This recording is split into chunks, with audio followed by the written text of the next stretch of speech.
Hi friends, చూడండి ఈరోజు మా ఊళ్ళో భారీ వర్షం పడడం జరుగుతుంది. ఒక్కసారి చూడొచ్చు, దాదాపు 2 నెలల కింద పడ్డ వర్షం మళ్ళీ ఈరోజు పడుతుంది.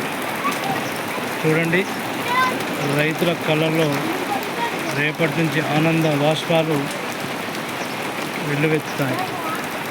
చూడండి.